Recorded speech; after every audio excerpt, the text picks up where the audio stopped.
Bueno, vamos a comenzar lo que sería la última clase, que es un resumen de los conceptos principales que hemos visto durante la parte teórica de la asignatura de pintura y representación del grado de Bellas Artes de la Facultad de Bellas Artes de Altea, Universidad Miguel Hernández. Primer concepto. Hemos visto lo primero, vincular los procesos perceptivos a los procesos representativos. La percepción es una manera de representarnos la realidad exterior y es un proceso de atribución de sentido. La visión se desarrolla como medio de orientación en el medio ambiente.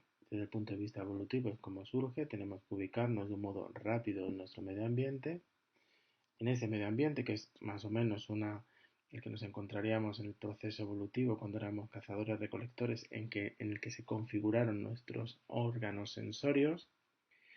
La idea también de que en ese contexto tenemos una capacidad muy rápida de procesar la información y no necesitamos mucha información, sino que sea cualitativamente significativa. Poníamos el ejemplo de cómo podemos orientarnos con apenas unos puntos de luz en una carretera oscura. Y la idea era esta, ¿no? El percibir es un proceso activo en el que asimilamos los estímulos sensoriales y les otorgamos un significado. Un significado en términos de ubicación espacial y luego, conforme vamos viendo a lo largo de la asignatura, en distintos niveles de significado. Lo atribuimos, los identificamos con objetos y vamos construyendo capas de significado. Entonces, ante este tipo de imágenes, pues, digamos que nos provocan cierta zozobra porque no conseguimos darle un sentido.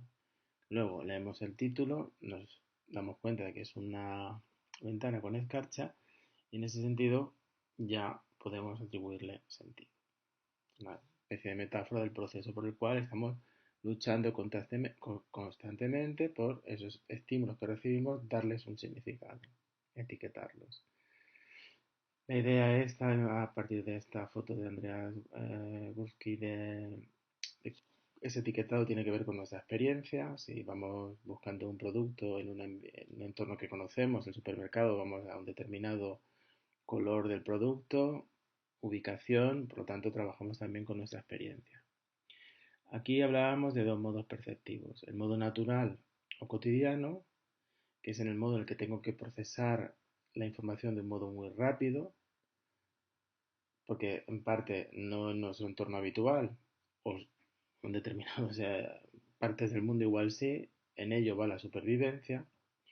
Y luego hay otro modo, que es el modo estético, que es un modo cultural, que es el que empieza a conformarse con el arte moderno a finales del 18, principios del 19, que tiene otro ritmo y no tiene esa funcionalidad, porque la funcionalidad es el placer estético y no el extraer información útil del entorno. Modo cotidiano, modo estético. Ponemos para entenderlo que si evolutivamente hubiera prevalecido o se hubiera nacido el modo estético antes que el cotidiano, nos hubiéramos quedado deslumbrados con el pelaje del tigre de dientes de sable, nos hubiera devorado y por lo tanto no hubiéramos evolucionado o pervivido como especie. La segunda parte ya avanzábamos de la figura al objeto y aquí, una vez que se reconoce el objeto, que sobre todo está asociado a los procesos de la Gestalt que repasamos muy por encima, ya hablamos de los procesos de reconocimiento del objeto. Ahí veamos que hay una dialéctica entre la participación de la memoria y la formación de los conceptos perceptivos y el reconocimiento, por lo tanto, es ese proceso perceptivo en el que atribuimos sentido a la realidad visual. En ese sentido ya estábamos hablando de toda la experiencia previa que tenemos al haber categorizado la realidad visual tanto con nuestro contacto directo, tanto con los códigos que hemos aprendido, códigos visuales, y ahí formamos lo que hablábamos que eran conceptos perceptuales. El concepto perceptual, si yo estoy enfrente de un caballo real, bueno, utilizábamos este tipo de imágenes que son más bien metafóricas para visualizar ese concepto perceptivo, que de alguna manera es un tipo que tengo yo en mi memoria que me hace identificar un objeto con una serie de paradigmas de imágenes asociadas a él. Caballo, casa. Vale. ¿Cómo categorizamos, cómo reconocemos los objetos? Hablamos de dos procesos básicamente. Los prototipos y las listas de características. Prototipos, si yo quiero identificar un árbol, pues hay imágenes muy características de los árboles. También veíamos que pueden haber árboles que se salgan de la imagen prototípica y que se parezcan más al prototipo de otro objeto. No sé si os acordáis de una diapositiva que pusimos de un poste de telégrafo en relación a otro tipo de árboles que no son característicos, no son prototípicos. Y luego el otro concepto era la lista de rasgos característicos. Aquí hablábamos de la identificación entre miembros de una especie que se caracterizan por tener el vientre rojo, de manera que cualquiera de los elementos que vemos aquí no se parecen a un pez, pero sí que tienen el rasgo característico de la parte inferior roja, eran identificados por los miembros de esa especie como congéneres, por decirlo así, ¿no? Por lo tanto, prototipos, rasgos característicos. Vale, con esta idea lo que hablábamos es que cuando nos enfrentamos en la realidad, aplicamos nuestros esquemas de asimilación y reconocimiento, esa idea de que jerárquicamente tengo una serie de categorías, animales cuadrúpedos, perros, vacas, y voy identificando desde lo más genérico, jerarquizado, hasta lo más particular, que sería un perro particular, Bobby, y utilizamos la metáfora de una especie de puzzle en el que esas piezas pueden ir encajando. De manera que la pintura, desde el punto de vista estético, desde el modo estético, porque no necesito un reconocimiento, sino buscar ese placer del reconocimiento, que hay estudios neurológicos que lo sitúan en la zona límbica, estudios de Changó, por lo tanto se puede hablar de una especie de placer del reconocimiento cuando al ver este cuadro identifico las figuras de los nadantes. O sea, hay un juego en el que aplico esos esquemas, voy buscando dónde en esa especie de agujero, de puzzle, de esquema, cuadra el dato sensitivo, el dato que me proporciona la realidad cotidiana, o en este caso un cuadro, la realidad estética, y ahí es donde se produce el reconocimiento. Vale. Pasábamos ya a definir, por una parte teníamos aspectos generales de la percepción, el objeto, cómo se reconoce, ahora el mundo tridimensional. Aquí hay una distinción primero entre mundo visual y campo visual, que se basaba en la idea de que una cosa es la perspectiva fenoménica, cómo yo me relaciono como ser viviente y moviente que me muevo en el mundo, y luego la perspectiva gráfica. Por una parte teníamos la perspectiva gráfica que está basada en una abstracción que es la pirámide visual, o el plano del cuadro, y luego la experiencia fenomenológica de la realidad. Frente a la visión inmóvil, abstracta, monocular de la perspectiva gráfica, la experiencia real fenomenológica se basa principalmente en el movimiento. Vimos que Gibson, que es un teórico de la percepción, incidía mucho en esta idea del movimiento. Tenemos el campo gráfico de una imagen, de esta imagen o de esta imagen, y el mundo visual, que es un mundo cambiante y que se altera por cada movimiento o cada interacción que hagamos con él. Frente a la imagen retiniana, que sería aquella que se forma de una vez en la retina y que la óptica barroca entendía que la pintura debería representar, frente a ella, el orden óptico total del que habla Gibson. Vale, la imagen retiniana que se produce en la retina y el mundo tridimensional planteaba un problema que vimos y es que, eh, claro, la imagen retiniana es plana y la proyección, digamos que al ser plana, múltiples imágenes podían ser contenidas en esa proyección. Es decir, esta forma puede ser provocada por todas estas distintas fórmulas irregulares. Eso planteaba problemas de interpretación de la imagen que algunos psicólogos de la percepción como Adelbert Ames había desafiado con esta silla que desde un punto de vista fijo se ve como tal, pero que, si os fijáis, está formada por distintos elementos que no se cruzan. Aquí hacíamos referencia a un libro de Hoffman en el que extrae una serie de leyes interpretativas elaboradas en el contexto de la visión artificial, y a partir de esas leyes se deducía cómo opera nuestra visión. Por ejemplo, si hay dos líneas que se cruzan, entendemos que se cruzan en la realidad, aunque no se crucen. Son una serie, el libro está muy bien, lo comentamos, va avanzando y estableciendo una serie de leyes que parten desde principios muy básicos como esto, luego habla del sombreado, etc. Aquí nos daba pie a hablar de la anamorfosis. Poníamos el ejemplo conocido del embajador de los embajadores de Holbein, esa imagen aquí, que desde un punto de vista más o menos a esa altura y separado unos 20 o 30 centímetros del muro, nos da esta imagen, anamorfosis. Ponemos como ejemplo de artista contemporáneo George Roos, que utiliza esa idea de la anamorfosis. Otra idea asociada a cómo construimos el mundo visual y cómo se contrapone al campo gráfico es la idea del movimiento. Nuestro ojo recorre, debido a que solamente una pequeña parte de la retina, la fóvea, es la que tiene mayor enfoque, pues nuestro ojo va recorriendo en sucesivos movimientos que se llaman sacádicos el campo visual, ¿no? Este es un estudio de cómo nuestra vista ante un perfil se va deteniendo en las zonas de más interés visual. Vale. Aquí ponemos como ejemplo este trabajo de Hockney, que de alguna manera recrea esa imagen fragmentaria que luego nuestro cerebro combina en un campo visual que perceptivamente se nos presenta como continuo. Utilizábamos las figuras imposibles para ilustrar esa idea de cómo el ojo recorre una parte y otra, pero nunca las dos, y en ese desasosiego que se produce está asociado a la limitación del enfoque a una parte reducida del campo visual. Aquí ya entrábamos en los indicadores espaciales, que los conocéis bastante porque yo creo que también es algo sobre que se incide en distintos cursos, que son las señales, algunas binoculares o asociadas a la percepción corporal y otras pictóricas que pueden ser traducidas a la pintura. Aquí hablamos, por ejemplo, destacábamos de entre las señales binoculares el, la asociada a la visión binocular y al hecho de que los elementos que están en el oróptero que enfocábamos producen un punto que se solapa y que se percibe como único, pero aquellos que no se perciben como doble, ¿no? ¿Se acordáis de esto? Tenemos los puntos coincidentes, que serían estos, es decir, si superpongo una y otra imagen de los dos ojos se ve un único punto, estoy enfocando, lo veo bien, único, pero lo que me queda fuera de ese plano de enfoque se ve como doble.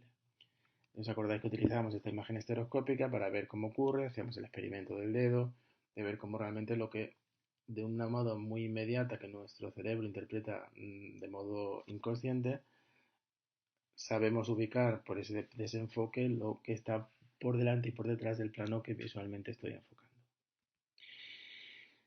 De todos los elementos pictóricos, ¿cuál destacábamos que es el más importante y el que define la percepción de la tridimensionalidad y el volumen de las formas? El sombreado. Es decir, ante cualquier otro elemento que no esté bien planteado, el sombreado es clave. De hecho, cualquier imagen en blanco y negro, que puede entenderse como un criterio de realismo, si no está bien resuelto el sombreado, y otra en blanco y negro que esté bien resuelto, va a primar sobre cualquier otro indicio. Veamos otros indicios, ¿no? Veamos convergencia de líneas, tamaño relativo, posición en el eje vertical, traslapo, todos estos principios que permiten traducir una imagen tridimensional en una imagen plana y que se perciba como tridimensional. Veamos que muchas veces no depende del grado de detalle, sino que algunos de estos indicios estén. Aquí parece que no hay mucho sombreado, ni propio ni arrojado, pero sí que hay posición en el eje vertical, traslapo,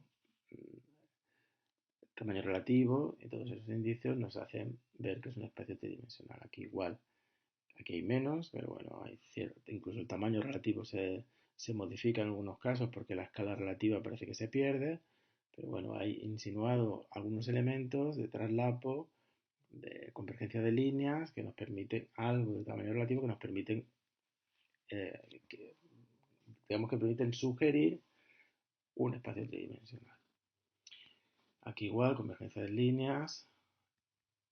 Y bueno, aquí se introduce el tema del gradiente de textura visual que también mencionamos. Reconocimiento y representación. Vale, aquí hablamos de que por una parte tenemos un esquema perceptivo que conformamos a través de categorías perceptuales y luego introducíamos el concepto de categoría representacional. Ambos, si yo tengo un esquema perceptivo al ver caballos, lo ordeno en torno a un tipo, caballo, y luego tengo imágenes de caballos que también se asocian a ese tipo. Por lo tanto, tendríamos este esquema que sería realidad visual, esquemas perceptivos y esquemas representacionales. Pero luego también hablábamos de que realmente los esquemas representacionales tienen una tradición, se configuran en nuestro proceso de aprendizaje y condicionan los esquemas perceptivos. Con lo cual, digamos que los esquemas perceptivos no solo estarían modificados por la realidad visual, sino también por los esquemas representacionales. Esto nos llevaba a replantear el esquema, cambiando la dirección de esta flecha y nos quedamos con esta estructura para asociar estos tres elementos, los esquemas perceptivos, la realidad visual y los esquemas representacionales. Ese tipo de imágenes que vemos en las que nos parecen toscas porque están pintadas muchas veces a partir de esquemas representacionales asociados a los objetos que se conocían. Por ejemplo, la persona que dibujó esto no había visto nunca el león, había leído alguna descripción verbal, pero igual tenía esquemas de perros y demás que aplicó. Es muy conocido en ese caso, el caso del rinoceronte durero, que marca una tradición en la representación de los rinocerontes, sobre todo, por ejemplo, en este, bueno, él realiza el dibujo, parece ser que a través de descripciones verbales. Por lo tanto, bueno, hay un modelo de rinoceronte indio, el africano no, pero el indio sí que puede parecerse, pero está la tradición de la representación de dragones, etcétera. Introduce aquí este cuerno que no tiene ningún rinoceronte y que pervive en representaciones posteriores del rinoceronte incluso cuando los dibujantes tienen acceso a rinocerontes reales, en esta especie de dialéctica que se forma entre la información visual directa y el peso de las tradiciones pictóricas o representacionales. Esto nos llevaba a la idea del estereotipo de todos los catálogos de representación y la idea que maneja Gombrich del estereotipo adaptado. Es decir, tenemos un estereotipo y lo vamos adaptando al referente para conseguir un grado mayor de parecido verosimilitud en un proceso progresivo que es, bueno, si uno tiene una visión teleológica de la pintura, lo puede asociar a la conquista progresiva de una mayor verosimilitud. Por lo tanto, volvíamos a un esquema que es un esquema típico de la semiótica, que es el significante, bueno, se ha sacado de un libro sobre el signo, el tratado del signo del grupo Mu. Tenemos significante, tenemos referente y tenemos una serie de transformaciones. El significante sería la imagen, el referente sería el referente real y una serie de transformaciones. ¿Qué une el referente y el significante? Lo que decía, a esa idea de tipo, que son todos los paradigmas, todas las representaciones, todas las descripciones en torno a un concepto, en sus distintos grados de concreción. Caballo, animal, animal cuadrúpedo, perro, etc. Y aquí, en el tipo, es donde se integran tanto los esquemas perceptivos como los representacionales. Cuando hablamos de transformaciones, ¿de qué tipo de transformaciones hablamos? De las propias del medio, de las propias de la intención, de la imagen y de las propias del estilo. Aquí contraponemos un medio, aquí contraponemos una intención, una imagen artística y una imagen para una guía turística, y luego el estilo, ¿no? El estilo nórdico, expresivo, el estilo barroco, clásico, de decirlo de alguna manera, frente a la misma representación. Modelo de representación. Eso lo hemos machacado mucho. Partíamos en la clase teórica de una explicación de cómo los modelos de representación se nos imponen y hay que, a partir de la imagen que se utilizó como imagen de la humanidad, ¿no?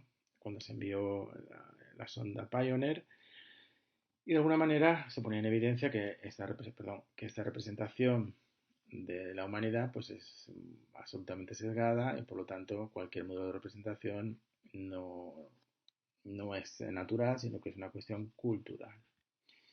De ahí llegábamos a la idea de los dos modelos que hemos trabajado, el modelo de espejo, centrado en el observador, lo que se ve es una transcripción proyectiva de las señales pictóricas y se basa en la perspectiva lineal como traducción racional de la apariencia del mundo, ¿no? Pirámide. Luego hay dos escuelas, la escuela nórdica más basada en la geometría, perdón, italiana, más basada en la geometría y en el espacio abstracto, y la nórdica más empirista, más basada en la transcripción del dato visual. El mapa, por contraposición, se centra en el objeto, lo que se sabe, no privilegia ningún punto de vista, y la imagen se entendería como una traducción bidimensional del concepto perceptual formado a partir de sucesivas y variadas percepciones particulares. Pues tenemos este tipo de imágenes y en el que, pues eso, no hay una representación, digamos que el espacio proyectivo se descompone, se rotura, se vuelve a unir y no se privilegia ningún punto de vista, sino en la estructura de los objetos. Hablábamos de la idea de que hay una gradualidad entre estos dos modelos asociado a los grados de iconocidad, partíamos de aquí, y llegábamos aquí a estas imágenes, pues eso, signos, imágenes caligramáticas, perdón, imágenes ideogramas, todo este proceso, ¿no? Desde la fotografía, que sería, y luego lo asociábamos a esta idea, ¿no?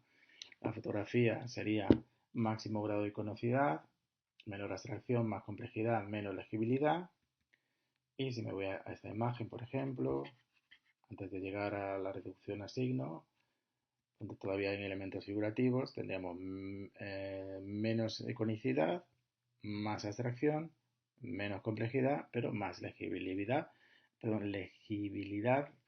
ay, perdón, no, vuelvo.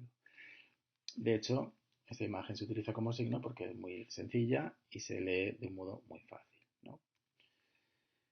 Cuando hablábamos de la imagen verosímil, hablábamos por ejemplo, de la idea de verosimilitud expectativas, de la influencia del contexto de apreciación, poníamos algún ejemplo de imágenes que deben contemplarse en su contexto, o de cómo algunos pintores introducen trucos del contexto de la pintura trompe-l'oeil, que se entienden en ese contexto de engaño del ojo por las condiciones de apreciación, ¿no? Y luego como la evolución del parecido es relativo. Comparábamos Cimabue con Giotto, eh, del cual en su época Giotto era, Boccaccio decía de Giotto que era un absoluto avance en relación a Cimabue, y bien, vemos que hay cierto avance, pero para nuestros ojos contemporáneos el avance no es tan evidente como para los ojos de los contemporáneos de Giotto, con lo cual hay que introducir esa idea de la relatividad en los avances en cuanto a la verosimilitud. Aquí también hablamos en relación a la fotografía, hay una contraposición, ¿no? La fotografía es una traducción literal, mecánica, fidedigna de la realidad, o no, es un medio que también desvirtúa la realidad porque tiene sus propios procesos de traducción. La primera idea, ¿por qué la fotografía se puede entender como espejo de la realidad visual? Por su carácter indicial. Es un índex, siguiendo la distinción entre signos que hace Peirce. Un índex es aquel, bueno, la fotografía es una traducción mecánica de este sistema, pero sí introduce esa idea del índex. El índex es que hay una relación de contigüidad entre referente y signo.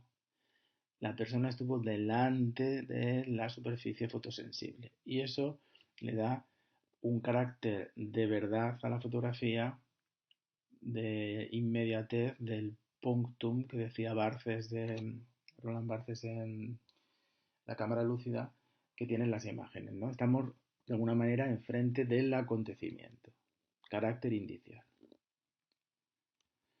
Pues la fotografía tiene ese carácter de documento que, bueno, se pierde con la fotografía digital, pero también hay, sabéis, ejemplos de manipulación con la fotografía analógica. Pero bueno, siempre son manipulaciones de ese carácter de verdad. Pero por otra parte, la fotografía es una transformación de la realidad visual, porque aporta sus propios códigos. Y de hecho hay fotógrafos que llegan a plantear fotografías anicónicas. Y aquí aprovecho para introducir esta palabra que hemos utilizado muchas veces. Anicónico es aquella pintura, aquella imagen que no es figurativa. Y es el término técnico, científico para referirse a las pinturas abstractas no, se puede decir no figurativo, porque abstracto puede ser un concepto abstracto. Una pintura figurativa que ilustra un concepto abstracto, el nacimiento de Venus, que está simbolizando una serie de conceptos platónicos, neoplatónicos abstractos, es abstracto. Por lo tanto, el concepto, la manera de expresar la pintura o las imágenes no figurativas es anicónico. Proseguimos, lenguaje y código visual, esa estructura que entrábamos ya en otra parte en la que hablábamos de conceptos básicos de la teoría de los signos, la idea de emisor, receptor, código, todo eso lo habéis aprendido en algún momento. Hablábamos de las diferencias entre lenguaje visual y lenguaje verbal. El lenguaje verbal es abstracto, convencional, mediado, código fuerte lineal, y el lenguaje visual es concreto, natural, basado en la semejanza, percepción inmediata. Con carácter general es un código débil, basado en la polisemia y se produce de modo simultáneo, que también eso es relativo porque la lectura, habíamos visto que precisamente hay un recorrido de lectura, por lo tanto hay cierta linealidad también, por lo tanto esto de simultáneo podría ponerse entre comillas. Vale, en esa separación hablábamos de tres niveles de significado: el nivel formal o signo plástico, el nivel figurativo, es decir, qué motivo se representa el signo icónico. En el signo plástico nos referiríamos a cuestiones de forma, de composición, aquí a cuestiones de qué se representa, y aquí ya entrábamos en el sentido, ¿no? Digamos el significado añadido que está asociado, puede estar asociado directamente a un código o puede tener una lectura más abierta, como pasábamos a ver. Si hay un código fuerte, estábamos hablando de sistemas de códigos. El código fuerte que es sistemático, perdón, es denotativo y es monosémico. Monosémico, mono, uno, sémico, un significado. Denotación es aquello que describe de una manera clara lo que simboliza, y sistemático porque pertenece a un sistema. Por contraposición tenemos el código débil, que es asistemático, se basa en la connotación, aquello que no tiene una lectura única, y polisémico, muchos significados. Código fuerte, pues todo lo que son códigos, señales, señalética, códigos de la ciencia, científicos, diagramas, símbolos, heráldica, alquimia, planetas. Este tipo de códigos es un código visual que tiene una traducción directa. Por lo tanto, acordaros: sistemático, denotativo, monosémico, código fuerte. Por contraposición, código débil es asistemático, connotativo, polisémico. Muchas de las imágenes, por no decir todas, del arte, las imágenes artísticas, es un código débil porque buscan esa ambigüedad en el significado, ese juego interpretativo en el que el espectador se involucra porque se pregunta qué pasa en esta escena. No hay un único significado. Vale, luego avanzábamos con la idea de pintura y contexto de sentido, que ya he adelantado brevemente, y hablamos por una parte de códigos convencionales y de códigos culturales. Los códigos convencionales son aquellos que están asociados, como hemos visto, a los códigos, código fuerte, y que serían religión, pseudociencia, mitología, alegoría, heráldica, tradiciones específicas de los géneros pictóricos, es decir, aquellas tradiciones de sentido que forman parte de la cultura visual porque se han codificado en algún momento, y esa codificación, aunque se reinterprete actualmente, pervive, porque como vimos está asociado al imaginario colectivo, pero de alguna manera en este caso hablamos de un diccionario. Podemos ir a un texto que nos dice qué significa cada cosa, pues el zodiaco, la simbología alquímica, todo lo que son personificaciones de conceptos abstractos. Aquí ponemos el ejemplo de cómo funcionan estos diccionarios, poniendo como ejemplo la cronología de César Ripa. Hay una representación alegórica de la severidad y hay un texto que lo describe. Eso también ocurre con los emblemas, que normalmente hay una imagen, que además la imagen sirve como símbolo, pero también como memorización del texto al cual se alude. Las empresas morales de Saavedra, por ejemplo, las vimos que son consejos de gobierno, y entonces hay un consejo y una imagen que de alguna manera tiene también un carácter mnemotécnico, es decir, sirve para recordar el texto. Pero también tenemos los códigos culturales que funcionan de un modo más abierto, ya no es un diccionario, sino que digamos que tenemos que tener un conocimiento de la época para darle una lectura. Poníamos como ejemplo este cuadro en el que se ha interpretado de distintas maneras a lo largo del tiempo. Se conoce por la instrucción paterna, pero hay recientes estudios que dudan que sea una instrucción paterna. Si hablan más de una especie de visita, incluso de un cuadro de un subgénero, que es el subgénero de burdeles, y que se utiliza para ver cómo a veces se hace una interpretación, que es un concepto de pantalla artístico-cultural de José Antonio Ramírez. Cada cultura mira el arte anterior con su modelo ideológico. Entonces han hecho una interpretación del cuadro de una manera que es distinta al de su momento histórico.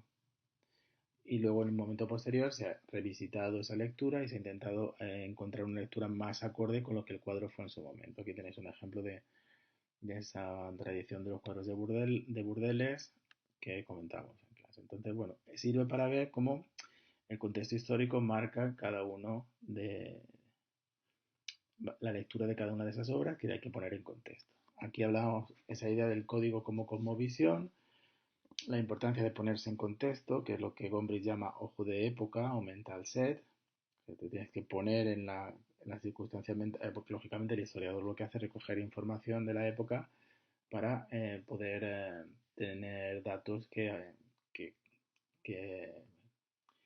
que, vayan en una dirección o en otra interpretativa. Vale, aquí se introduce la idea de los repertorios iconográficos, es decir, de cómo los códigos convencionales, esto está conformado como un diccionario, a una idea más amplia que son los arquetipos, que forman parte del imaginario colectivo. Y ahí utilizamos una idea de un historiador polaco que se llama Bielostocki, que es la idea de tema de encuadre. Entonces, el tema de encuadre lo explicábamos con un ejemplo, ¿no? Decíamos, vale, tenemos en la lucha de San Jorge con el dragón, que pertenece a un código convencional, es un repertorio iconográfico, pero ¿cómo interpreto yo esta imagen? Vale, pues el código iconográfico es la concreción en una imagen concreta simbólica que funciona como un diccionario de un concepto más abstracto, de un concepto que pertenece al imaginario colectivo, de un tema de encuadre. Entonces, un tema de encuadre serían distintos conceptos abstractos recurrentes a lo largo de la historia de la cultura y de las imágenes, asociado a temas, por ejemplo, en este caso, vemos el hombre luchando contra la bestia y vemos un cuadro de Rubens que es la caza del león. ¿Qué diferencia hay entre estas dos cosas? Ninguna. El tema es un tema de encuadre recurrente, genérico, que es el hombre lucha contra la bestia, contra la naturaleza, contra los peligros, contra se sobrepone a eso, ¿no?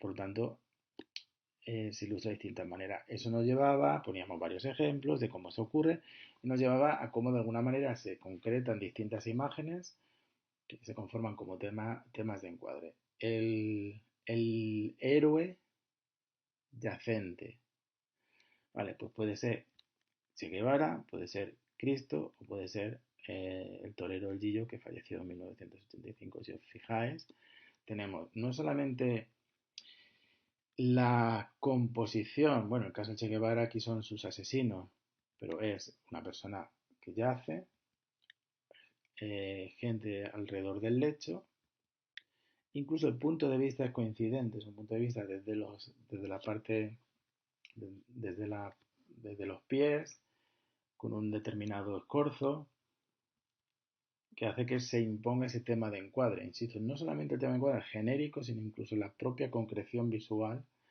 en términos concretos. Y aquí acaba la presentación y las preguntas que tendréis que resolver en el test estarán relacionadas con los conceptos que hemos visto de modo rápido en esta presentación.